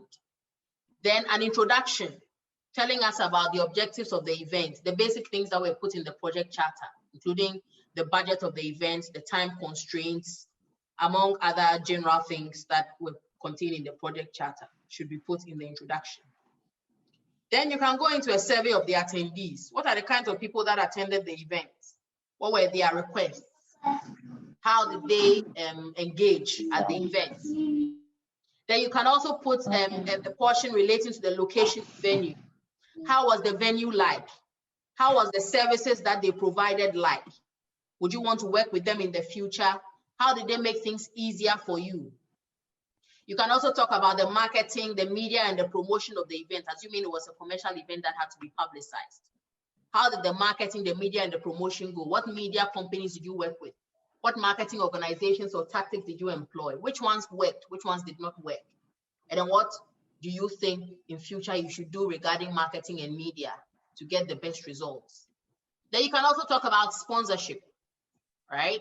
In the event that the particular event that was organized was sponsored, you can talk about the sponsors of the event, how much sponsorship they gave, how it went into organizing the event, whether or not you would want to work with the same sponsors in future, right? And the reasons why. Then you can also talk about the staffing. Where did you get the staff from for the event? Did you use an independent company to provide you with ushers and waiters, or you used your own? What were the implications of each of them during the execution of the event? And what do you think you can do in future to improve upon the staffing at future events that your company organizes, right? And then finally, you can give your general conclusions on the event, whether you think it was a success, what you think you could have done better, and your recommendations for future events. And like I said, this post-event report can be shared not just with your internal staff, but also with your clients and future clientele of yours, to be able to have an idea of how you go about organizing your events and what they should expect if they engage your services as their event planner or professional, right? And other stakeholders will also be happy to see such reports because it gives them an idea of the effects of the event and how it was organized and what it means for their bottom line, being stakeholders. So like I said, post-event reports are nothing new. In Ghana here, they are quite rare, but in other parts of the world, it's a fixture when it comes to the event management industry or sector, right? And these are typical examples of post-event reports. So this is one. This is the post-event report for the Southeast European Eco Forum and Exhibition in 2013. And you realize that this is a book, right? So it's a booklet containing all the information we just discussed. It has the names of all the different participants, right? As well as the partners and sponsors. Can we see that? Yeah. Good. It also shows the date and venue of the event. This is another report organized. This is another report for a digital workplace exchange, right? Organized in 2019 in Berlin, Germany. And here you can also see the purpose of the event, and it says post-event report 2019, and it shows the names of the location where it was organized and the date, and then why the event was organized. It gives a quote from the chief information officer, right? Then the final one is a post-event report for a one-week event celebration, celebrating sustainability, right? And this was done in 2018. And you can see the sponsors at the bottom of the page, isn't it? That's the cover. So all these are booklets. You see the amount of efforts that they have put into writing the report. So it is in a form that can be shared with any stakeholder or client. And me, if I'm a client and I come to see you and you show me post-event reports of the different events you've organized, for me to get an idea or a sense of how you go about organizing your events, immediately I get a sense of how professional you are. And it helps me to be able to know what my expectations should be. Lisa, I hope I'm making sense. Yeah. Yeah, in terms of dealing with you as an event professional. So in a nutshell, this is the event life cycle.